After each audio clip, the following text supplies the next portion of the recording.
Hello, everybody, and welcome to another episode of the Hardscape Growth Show. I'm your host, Alex, and today we're joined by Adam Santo of Lilley LLC. He's got a pretty interesting story. His father was a stonemason. He worked in a nursery. He went to school and has a bachelor's degree in fine arts. And you put all those things together and you get a pretty cool little landscaping company in Connecticut. Adam, thank you for joining us on the show. How are you? I'm doing well. How about yourself? I'm very well. Thank you very much. So we were talking a little bit before we got started here, and you were describing how you're kind of a one-man show with everything here. It's not necessarily what you want to be doing, but you are the owner, designer, foreman, builder, accountant, I don't know, guy who refills the toilet paper. You do everything. Yes. There's too many hats to be worn, but yes, they're all on me. And we have a lot of interesting things to talk about. I'm just curious, like, how did you get started? Just for people who don't know you, because you're a pretty young guy. I'm judging by your voice and your face here. I'm 31. 31. So okay. And you got started on your own with this business how many years ago? 7, 8. Yeah. 7. Okay. And how did it start? Honestly, out of necessity. So out of college, I got my BFA, and out of college, I paid for my own loans. There was just a ton of debt. I learned very quickly that most jobs working for other people weren't going to cut it, so I knew I needed to go on my own. Once I started that route, I realized I enjoy working on my own. I kind of, we'll say I'm a control freak in circumstances, and I need to be in control of those circumstances. And so it very quickly became, let's take the masonry from my father, the landscape nurseries during my college years, and my design, my art degree, and let's turn that into garden design. And very quickly, garden design has petered out over the years. I think it's coming back for sure, but it's petered out to hardscape. Hardscape is a big market, and with good product out there, there's a lot you can do with it, and it just became that perfect storm. So honestly, it was all circumstance. It happened very fluidly. So you start doing a couple small jobs here and there, and then gradually, this actually works. You start marketing it. You start building a little bit of a business around it, and then that's exactly it. People fast forward wanted a few something years, here we are. Redone, and you're doing this. You're replanting these beds, and they need a walkway, or they're thinking about putting a patio in, and it just kind of fell into place. Cool. So you were telling me before about a year to 2 years ago, you were at a show and you were looking at products and you were saying to yourself, and your girlfriend was there with you, right? This is what you were telling me. Yeah. And you guys were looking at products and saying to yourselves, like, man, it'd be awesome to be able to use these kinds of products and do that kind of work and that kind of designs. I just can't seem to be able to do it. Can you take us back to that point in time and what you were thinking and then what happened that made everything change for you? Yeah, absolutely. So it was the Techco Showcase. There was Borealis. I mean, Borealis is a very unique product. It's beautiful. And we were going through the catalog. We're listening to Paper Pete. She's sitting next to me, and I said, I was like, oh God, I want to use this. It's so hard to find that market. She had faith in me before I had faith in me. And she said, it's okay, you're going to get there. I was like, I don't know how I'll ever get to be there. Like, that's the market. That's the high-end market. That's the designer market. And at this point, you had already been in business for 5-6 years, right? If I'm doing the math. Yeah, it was mostly maintenance. I was whatever came to my door. I took it. If I needed work, I took it. And then you had that turn of people starting to put more money in the pools, especially last year with COVID. That people are starting to do it, and it was such an easy push to say, "Oh, you're looking at this product? Well, let me show you something. Let me show you this." And they see, we'll say a blue HG2 or this Borealis or anything. Like, well, I could design with this. I could take this patio to another level. And it was an easy sell. That was all I had to say, and they took it. And it was just overnight, I started using those products. And and now me and Shannon joke about how it's like, remember when you said literally not that long ago, oh, I don't know if I'll ever get there. And now it's all I use. But it's incredible. Is it the products themselves that all of a sudden, like, they gave you the motivation to find an opportunity to use them? Like, I'm trying to understand, like, what happened? Because, like, the products were there before, too. It's not like all of a sudden you saw them absolutely. and like, oh, well, now I can design something. Like, you have a bachelor's in fine arts, man. Like, you have that skill set, right? Yeah. I mean, I'm still young. I think maybe it wasn't 100% confidence in myself and learning how to sell that product. Connecticut is a very saturated market. I'm good friends with a lot of the suppliers and the employers of the suppliers.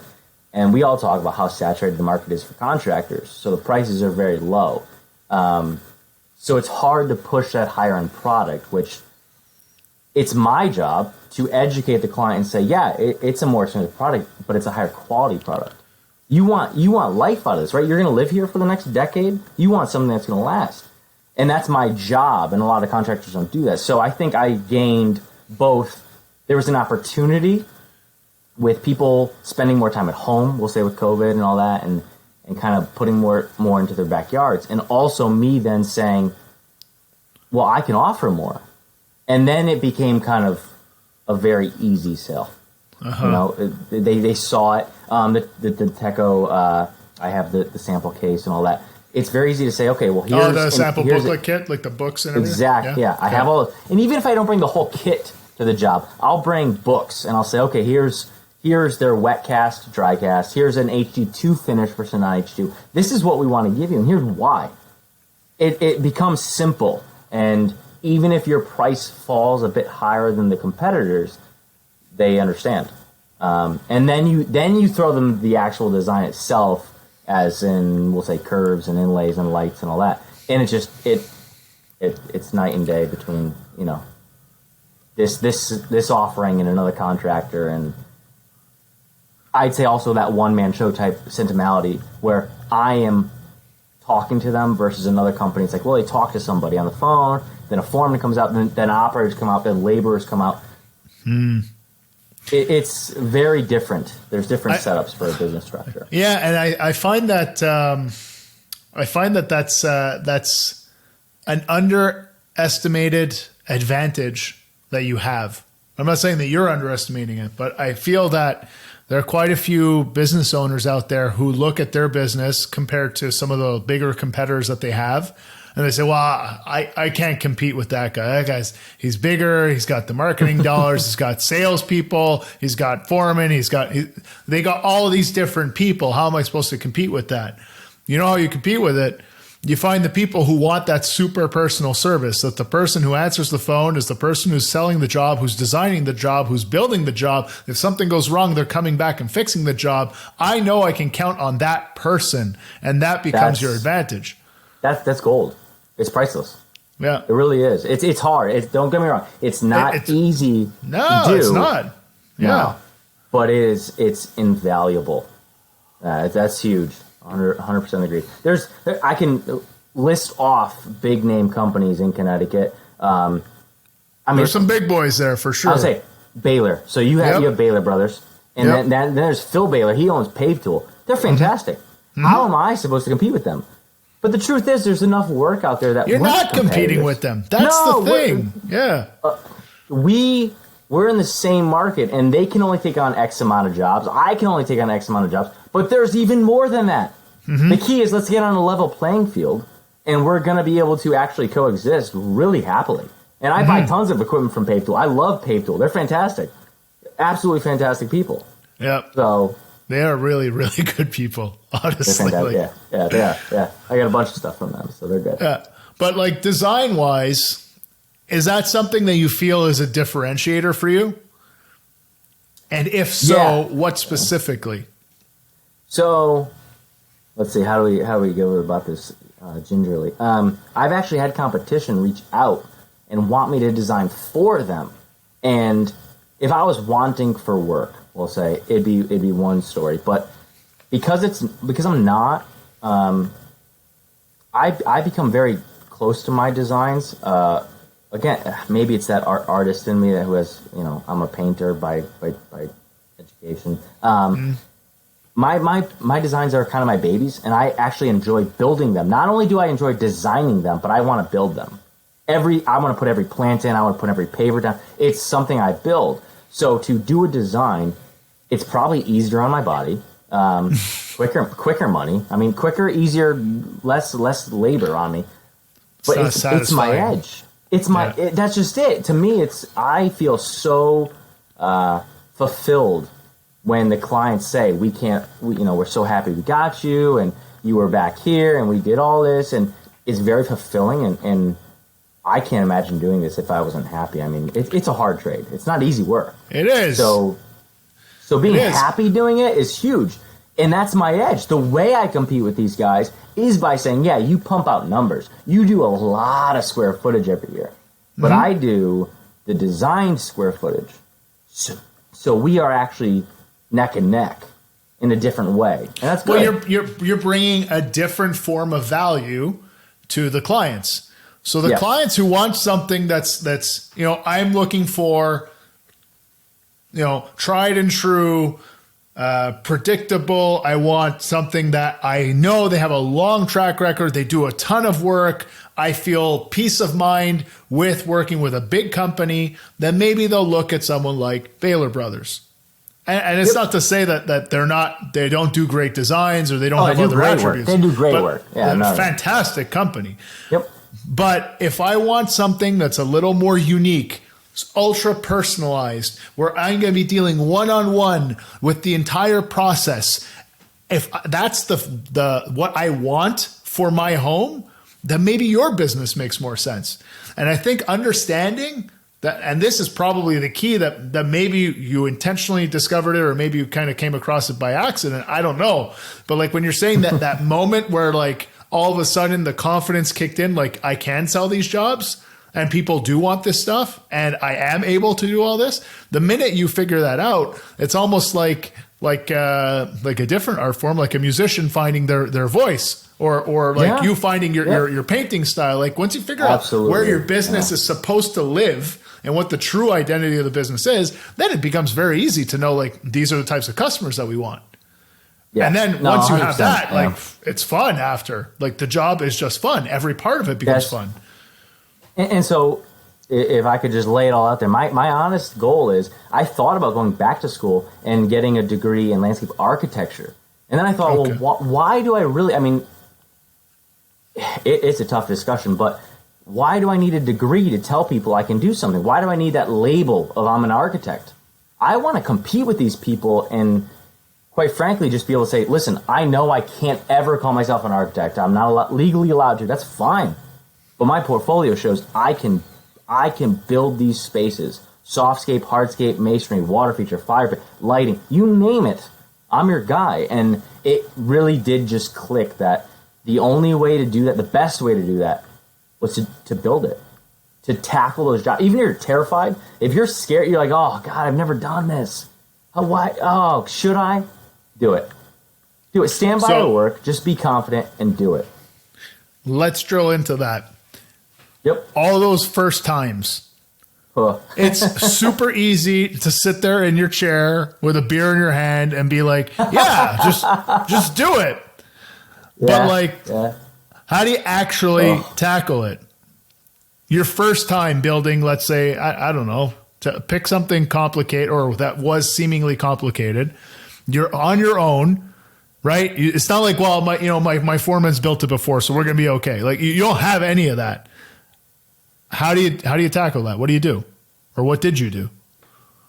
I mean, one, we have numerous resources. And I'm not talking about YouTube, all that. I mean, you have the Techo, now you have Hardscaper, but you have the Techo showcases, your ICPI, your NCMA. All the education is out there to do something right.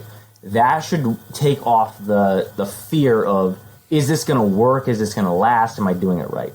That's all gone. The design aspect, I actually think it was Dan Wasson, he talked about it. That's a gut feeling. If you have that gut feeling of, it's a design, it works, then you know that. So now if you just marry the two, just say, listen, I know I designed this. Aesthetically, it works. I know it. I feel that. And engineering wise, I've done everything I can do to really promote and assure the client that this is going to last, then there's nothing holding me back other than myself. It's very scary. I dream about work. I take a shower. I'm standing in the shower and I'm literally just standing there thinking about work. But I take a lot of pride in it. I love what I do. If you love what you do, it's so easy. If you just educate yourself, again, on design-wise it works, engineering-wise it works, and I will stand behind it. There's nothing else. That's it. That you just reached past the limit. And my girlfriend, again. Yeah. Well, yeah, and you got someone who's in your corner, and she's constantly that. Whenever I question it, she's like, just stop, do it. Come on, you know you can do this. And it's just like, it's that Rocky feeling. You're sitting in the corner and you're getting water sprayed in your face. Yeah. Like, I got this. I don't care how down I am. I got this. Yeah. She's your Mickey. There you go. I love Rocky. There you go. Tell me, it's one thing to design things and to figure out how to build them for the first time. What about the pricing side? You're alone. That's another thing that, like, dude, you could burn yourself really bad if you underestimate that first time. So how do you overcome that fear, and how do you make sure you cover your you know what? Yeah, so I'll be honest, I'm still learning that one. I think I've actually underbid for what I've done for design-wise and product-wise. I've talked to a lot of people. Now I've read the contractor. What is that? I can't think of the name. Caleb Allman and all them. They love that contractor. The contractor how to. I got right over there. I can't even see because I don't have my glasses on. I don't know which one you're talking about. I'm looking over my shoulder. Oh, Profit First. Profit First. Duh. This one. That one. There you go. Okay. Yeah. So, sorry reading all that. Everything I do is wrong, and I've been lucky. Everything I do is wrong. I'm not going to lie. Again, I am an open book. I am transparent. I am 31. Mm-hmm. Negative circumstances came about years ago where I actually moved back in with my parents. And I love my parents. I have a great family. So I've used that to my advantage where I pay rent, I pay all that kind of stuff. But I don't have a mortgage. I don't have these big things. And that's how I'm dumping money into the equipment and all that. But when I really sat down and analyzed the numbers, mm-hmm. I'm not where I should be.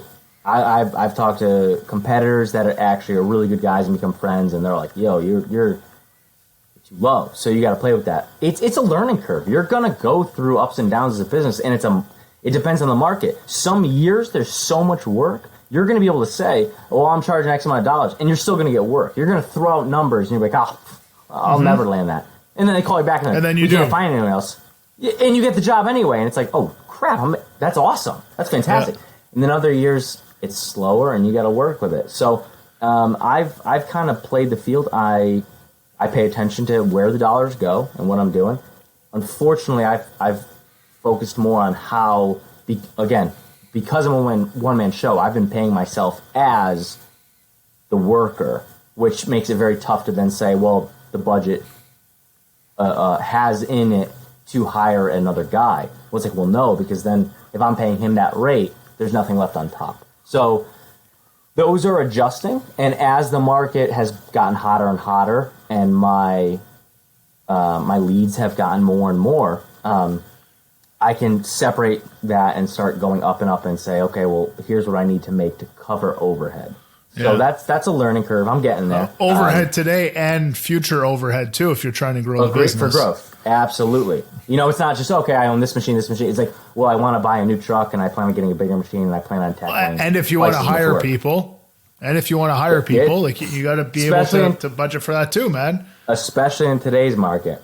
Even laborers are not cheap. That's a big dollar to hold on to in the job. And then you have to learn how to accurately say, well, it takes this many hours to do the job. And the more you design a job, the more hours it takes. It's like, well, even a basic labor, if you're doing a 3-piece lay versus inlays, those are totally different.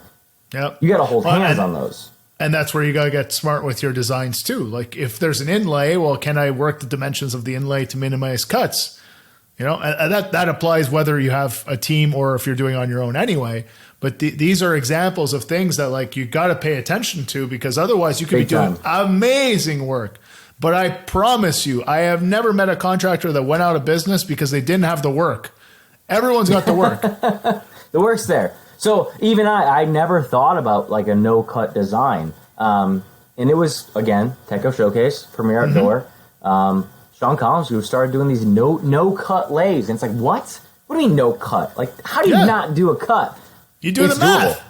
Absolutely. Especially when you use a product like Teco Block that has like these, everything is in proportion. You can like mix Blue, Valet, blocks. Squadra, Blue Grande, Ocean Grande. Like these things all fit. So I laid, a 2,500 square foot project. 2,000 of it was a driveway with a double picture frame inlay, and there's only cuts at one end and around this curve on it. See, and I never thought it was possible. That's profitable work, man. Oh, that's huge. That was, I mean, that's a lot of cutting everything. Same thing, and then the last big, the Teco was Blue Grande HE2 slabs. Originally, it was supposed to be a 2-piece or a 3-piece running bond. I turned it to herringbone. The amount of time it changed taking a 2-3-piece running bond, which is a no-cut with a Squadra border, to a herringbone, that's huge. Yeah. For that design, it worked out. But you have to think of those things ahead of. Oh, for sure. And that's something that, exactly, you got to think about, and you got to agree on those things before you sign the contract too. Yeah. There's things that you can play with. You can like sign and they're like, okay, we'll pick the color, or we'll pick if it'll be like slate or smooth.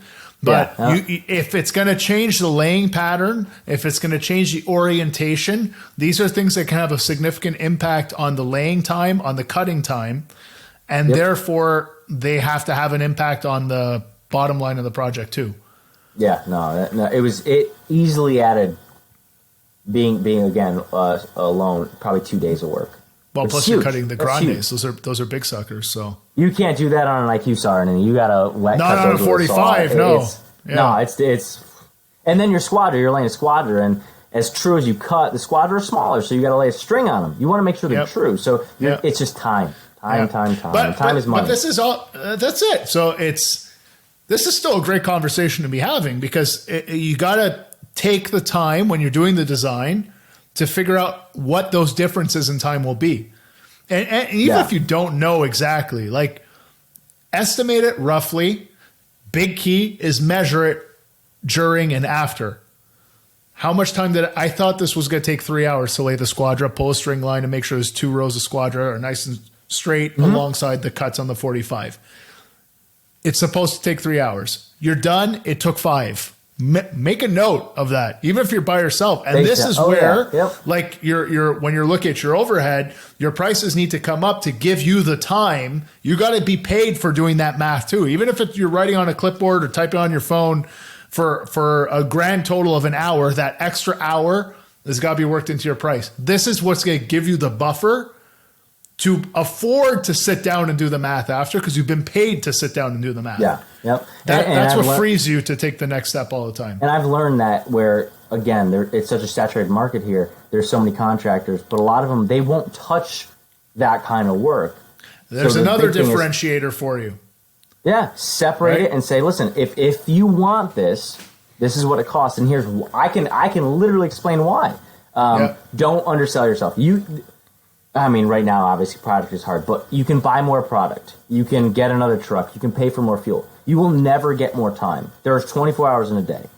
You'll never get more time. And again, as a small business, especially a one-man show, that's the hardest obstacle to overcome is I can get calls and leads and all that, but I can only do so much, and I have to understand those limitations. So if I change one thing, it changes everything down the line. And we have to balance work and personal life, so it's a tightrope walk, and over the past 2 years, it's been hard. Something as simple as taking a running bond to a herringbone, it changes your month. It changes your spring of 2020. Yeah. Well, if it changes your spring, then it changes your whole year. And that's exactly. It's that one decision, boom, domino the whole way down the year. So 100%. it's super important. So I'm glad we're talking about this because it doesn't just happen to you, man. Like it happens all day, Agreed. every day across North America, around the world, even like these design decisions, whether it be hardscaping or even interior renovations, like change the size on the hardwood floor. Well, now we got to rip all the planks, like it's the same thing. Yeah. So it's important. What are your goals moving forward? You said one of your goals you thought was to go back to school and get a landscape architecture degree, and you're like, I don't really need to do that. So what are your goals now? Honestly, my goal is I don't think I'll ever want to step away from being hands-on. I've got a lot of guys that say, why don't you just design? You can make money designing. I want to be hands-on. I want to be proud of everything. I want to compete with landscape architects. There's a lot here in Connecticut. There's a lot of high-end markets, and they're great. I mean, I follow every single one on Instagram. I watch what they do, and it's unbelievable work. But I want to be able to kind of back them into a corner and say, yeah, I'm not a landscape architect, so you might underestimate me, but I've got you. I can do this too. And I love plants. I have a bachelor's in painting. I think hardscaping, softscaping, it's like painting with nature. I have this live canvas. I could design something with bulbs and all that to have this spring color and element, and then this summer flow of color, this change of height and greenery and soft and hard, and you got your hardscaping, so you got your pavers, you got stone, you have all these things. I could play with all this. This is my canvas, and so I'm very passionate about it. And my biggest thing is, I just want to enjoy what I do. Honestly, I'm not in it to become rich. One of my biggest competitors, he's a good guy. And he's smart. And his thing is, I want to make money. I want to kind of become wealthy off this. And we're very different because it's like, no, I want to be hands-on, and I want to create these spaces that in 10 years I go back to and go, holy crap, I built this. Look at this. So, and there's nothing wrong with it. I was going to say, everybody has their niche. There's nothing wrong with however you want to get into the field. But my scope is, I want to, almost like an artist behind a canvas painting with a brush who says, I just want to paint for a living. All I want to do is make enough to have a life and be happy and healthy and provide for a family, and then also build really incredible spaces, whether that be driveways, pools, backyards, front yards, things that people are happy to have, and I could watch evolve and stand behind. I could stand behind and say, this is going to last. This is well thought out. This works. This is a piece of art in itself, and I could be proud of that. And that's honestly the only place that I really see myself having value. I love it. It gives my purpose in life, and what more could you ask for? Really? How much, honestly? Like when you feel like you found your calling and you're able to perform in that space and enjoy it and get paid to do it, like that's. I wake up early. I'm excited to go out. I don't care if it's hot, cold, whatever. I could layer up or unlayer. And I have great clients. I really do. A lot of my clients become close friends. I'm talking, we end up grabbing beers and having drinks and grilling steaks. They become my friends. So it's very easy to go to work, which in this world, I mean, how many people get to say that? Really? How many people? Not enough. Agreed. Not enough. And I think that's part of the, like we're not that far off in age. I'm 36, you're 31. But like, I think like we were both exposed to the trades through our parents and stuff. But at the same time, I don't know about your family, but me going to school and everyone I went to school with, like, it was not like, well, you want to get a job in construction or in landscaping or something. It's like you want to get a good education, you want to get a good professional career, and that's where you want to go. And we're all being told that, but like, there's so much satisfaction that comes from creating and building and transforming spaces, either indoors or outdoors. But outdoors is just so much fun, Agreed. Like, I mean, my one of my colleagues said, like, we're landscapers, like we work outside. The sky's the limit. Like there's you do whatever you want, like that. My whole family. I mean, honestly, I was actually going to go pre-med. My whole family's in the medical field. And I was taking in high school all college level biology, chemistry, all those courses. And I don't get me wrong, I enjoyed that. But I found myself sneaking off to the art room, and my teacher signed off on it. I always got straight A's. Nothing was a problem, but I just, that's where I wanted to be. And it honestly was a point of contention, I'd say even today, with my parents about, well, you're blue collar. And it's like, no, I'm not. You're not understanding. You're an entrepreneur. You're a business founder. That's just it. The sky's the limit, man. I mean, there's so much you can do. And my family, they've all gone to the medical field. And there's times when I'm like, I think I'm happier than them.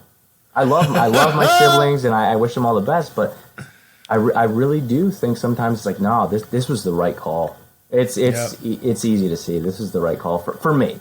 Not for everybody, for me. Yeah.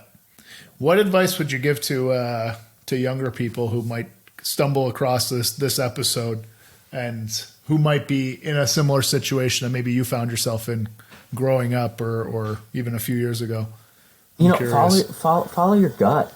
I knew that I wanted to be painting and creating and drawing and blah, blah, blah. I played instruments. I still have guitars and all that. Like, do what makes you happy. I mean, you only get the one shot at life.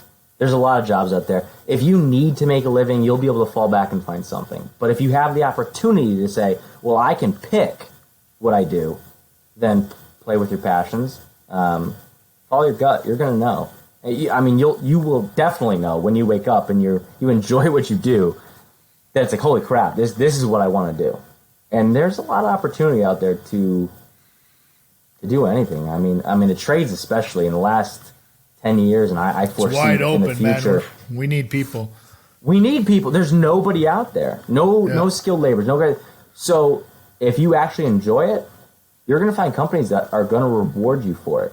Mm-hmm. You know, and things we build now with the products that are available compared to 10, 20 years ago. It's not the same game at all. Not even close. At all. Not even close.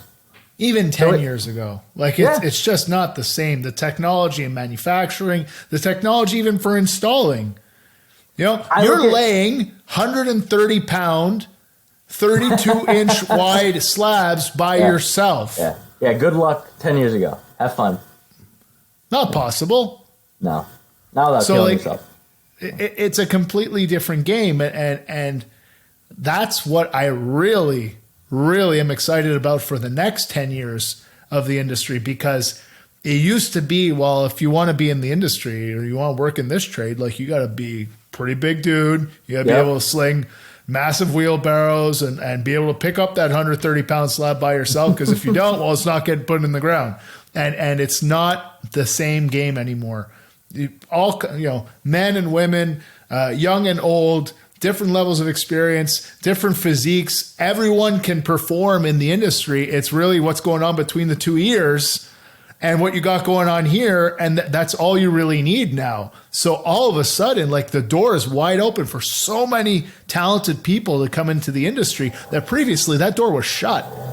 Big time. So I'm 6 foot tall. I'm tall enough, but I'm slender. I weigh 180 pounds, and I was less when I started. I was a beanpole. And my girlfriend, she's like 5'4". She helps me with stuff. She lays stuff. She does work. The biggest thing is you get the right equipment. I mean, you can overwork yourself to a point, but at some point there's a limit. With the right tools, there's not a limit anymore. You can do anything. If you can afford the tools, build it into the price, sell it to the client, and give them their value, you can do anything. 100%. What are some of your favorite tools? Well, mini skid steer, ditch witch. How I'd live without that, I don't know. I did up till 2 years ago. My back, thanks ditch witch. My cat, 304. Obviously, everybody changes in ranges of size. We have a lot of rocks and boulders and ledge around here, so I wanted to go bigger. But I can sling anything with that thing and dig. The M-Quip, the Grabos. Obviously not so much on dry cast, but on wet cast or stone, all that. That thing, for as tiny as it is, it's incredible what that thing will do. It really is, eh? It's unbelievable. That little grab, it's this little handheld thing. And I don't know how it does it. It does it. The right compactor for everybody. I just finally bought my first big boy reversible. Subsoil compaction is the name of the game. Buy the right compactor. Stop moving around. these heavy, forward reversible, blah, blah, blah. Get yourself the right compactor. The M-Quip, the back vac. Our friends at Bartel Global make awesome reversible plate compactors. So if you're listening, bartelglobal.com. Awesome.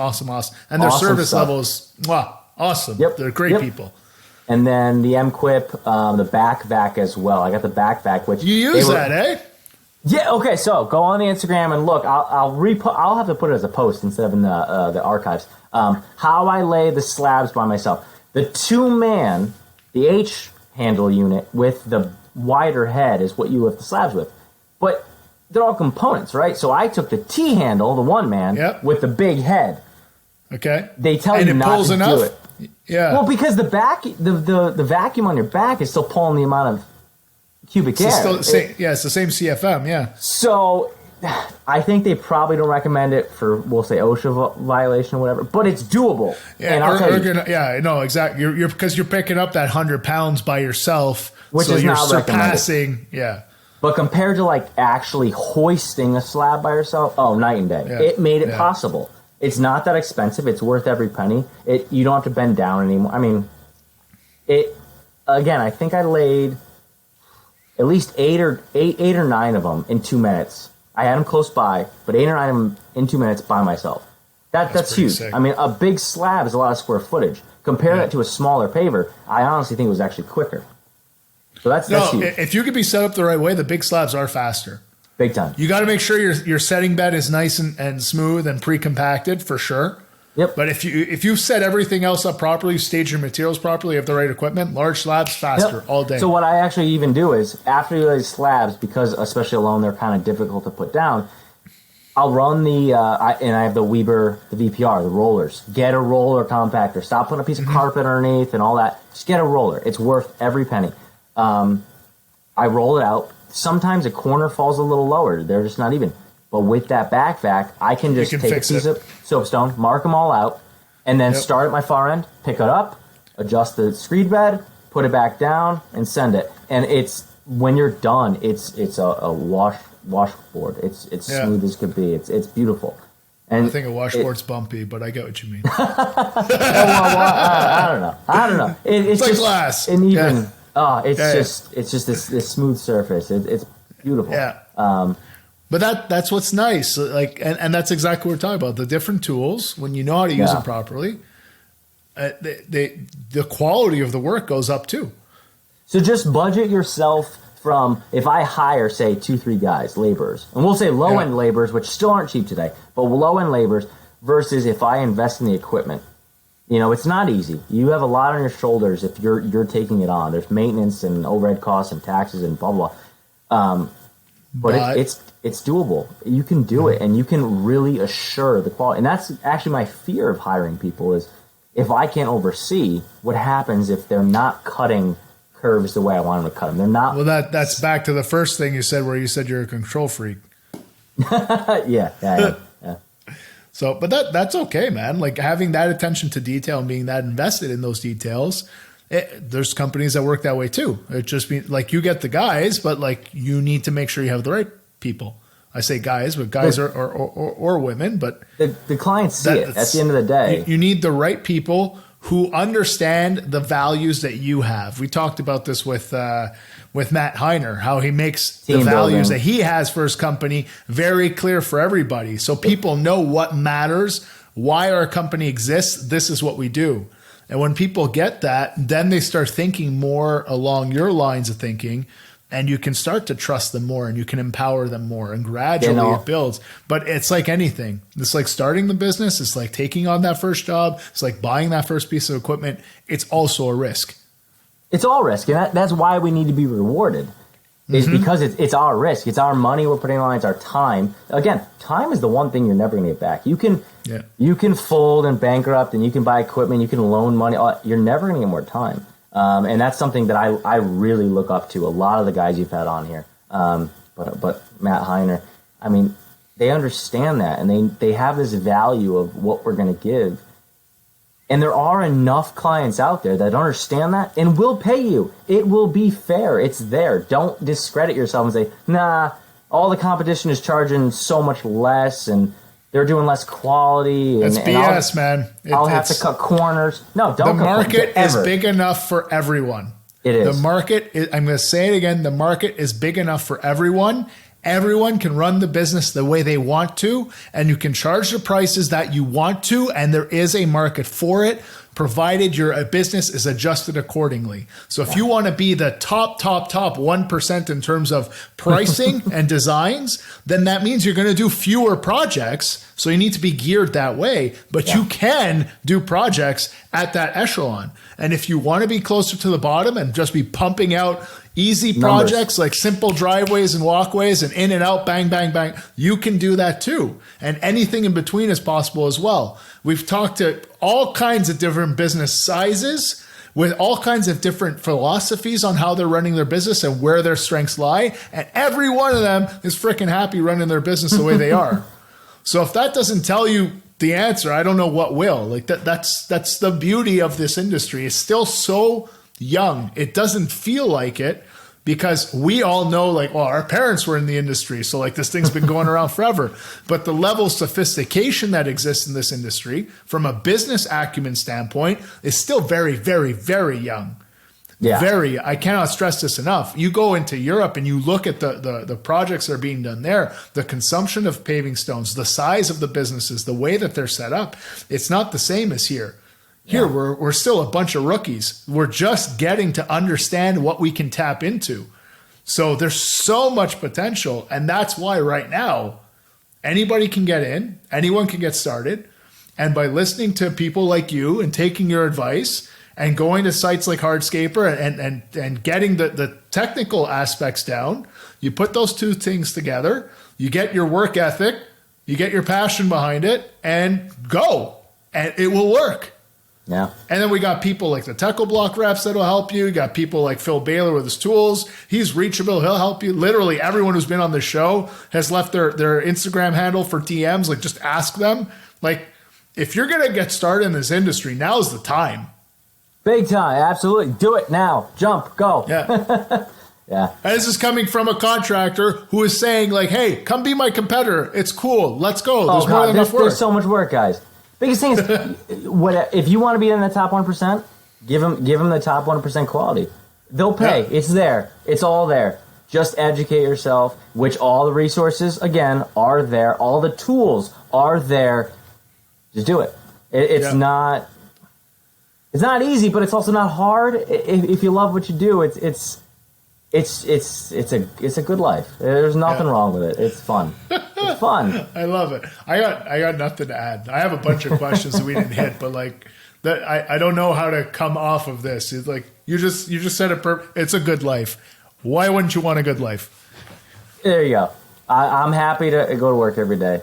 You tell me there's something more, fine. That's good to you, but I'm happy with what I'm doing. So there you go. Anything you want to add, or any last parting words? All I can think of is, again, educate yourself, educate your clients, invest in the right tools. You know, labor's short, time is indispensable. There's not a lot of it, but it's all doable. Just learn how to sell the job the right way. Do it the right way, charge the right way, and the work's there. Awesome. On Instagram, you have some beautiful work. What's the Instagram handle again? Lilley LLC. So Lilley LLC. And if people want to reach out to you, they can shoot you a DM on there? Yeah, DM. I think my phone number, my email, it's all there. Just whatever, however you want to reach me, I'm here. Open book. Awesome. Actually, I do have one last question. You've been naming all your projects. I said I was going to ask you this. You've been naming all your projects. What's the story there with the project names? I guess I'll tie it to back, when I was in art school. Artists have always kind of named their paintings, and honestly, it's kind of come out of vogue, we'll say, where people are like, no, we don't name it, we don't sign it, we don't do it. I'm like, but to me, if I'm investing this much time, it's something to me. It's something, and I want to be able to recollect that or remember that in a certain way. And usually when I'm on these projects, something just kind of hits. And then there's even things like, we'll say Chip and Joanna, right? Magnolia, all that kind of stuff. They name everything. It's like, it makes you think of something. Every episode of a show has a name. Like so it just became very. Things have clear, names. Things that are created have names. So I named something. It's like every time I approach that, because I see guys saying, "Oh, we're on the, so and so street project." And I'm like, well, that's kind of a name in itself. Why not just give it its own name instead of street? Because there's 100 houses on the street. Just name the project. And these projects, your clients get involved in the naming, or do you just tell them? Or a lot of them follow me, and they get a kick out of it. So we'll say the Brontosaurus project. No one saw that coming. They're like, "Well, where did that come from?" And then I showed them a picture, and they're like, "Oh crap! Yeah, you're right. I see it." And then the Aurora. That was the start. Like all these things, it kind of clicks, and it's fun. It just adds fun to the job. Have fun with what you do. Come on, lighten up. Everybody, lighten up. I love it. All right, Adam. Thank you very much for joining us on the show. Absolutely, Alex. Thanks for having me.